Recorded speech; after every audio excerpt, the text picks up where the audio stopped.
वह खूबसूरत औरत ही असल में एक राक्षस है जिसके सिर बहुत बड़ा है और पूंछ सांप जैसी है। वह सैकड़ों सालों से साधना करती आ रही है। उसका जन्म आत्मा के साथ हुआ था और उसने इंसानी औरत का रूप धारण कर लिया।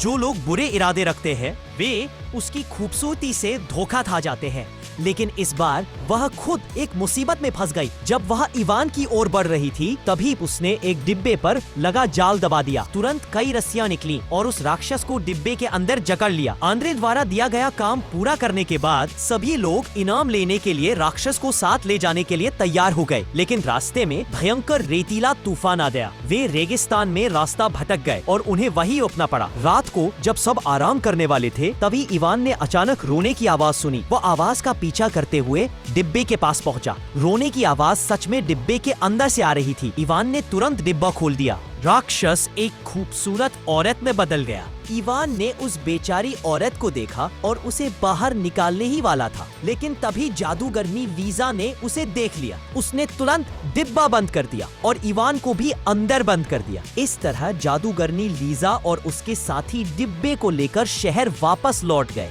डिब्बे के अंदर कुछ दिन बिताने के बाद इवान को उस औरत से प्यार हो गया। कुछ दिनों बाद वे आखिरकार रसायनविद एल्केमिस्ट के घर पहुंचे, लेकिन वहां जादूगरनी ने कुछ बहुत भयानक देखा। आंद्रे कुछ जीवों को तरल पदार्थ में बदल सकता था। इस तरल को मिलाने से नया जीवन पाया जा सकता था। तभी जादूगरनी को समझ आया कि उन सब का इस्तेमाल किया जा रहा था, लेकिन भागने से पहले ही एल्केमिस्ट आंद्रे ने उन्हें पकड़ लिया। अचानक कई जंजीरों ने उन्हें जकड़ लिया। अन्ना के सिर पर एक यांत्रिक फूल उगाया। इवान अन्ना का हाथ पकड़ना चाहता था, लेकिन तब तक बहुत देर हो चुकी थी। अन्ना उस भयानक दैत्य में बदल गई और आंगन से भाग निकली। इवान, जादूगरनी और एल्केमिस्ट भाग नहीं पाए, लेकिन आंद्रे उन्हें जाने देने वाला नहीं था। उसने एक यंत्र को नियंत्रित किया और शहर से एक विशाल यांत्रिक कछुआ बाहर निकल आया। वह तीनों का पीछा करने लगा। जादूगरनी उसे रोकना चाहती थी, लेकिन वह यांत्रिक फूल में समा गई। वह बूढ़ी हो गई और उसने अपनी जिंदगी के कई दशक खो दिए। जब वे उलझे हुए थे तभी इवान को भी एक मौका मिला। उसने अपनी पूरी ताकत लगा दी। उसने उस यांत्रिक कछुए को जमीन पर गिरा दिया। गुस्से में आंद्रे ने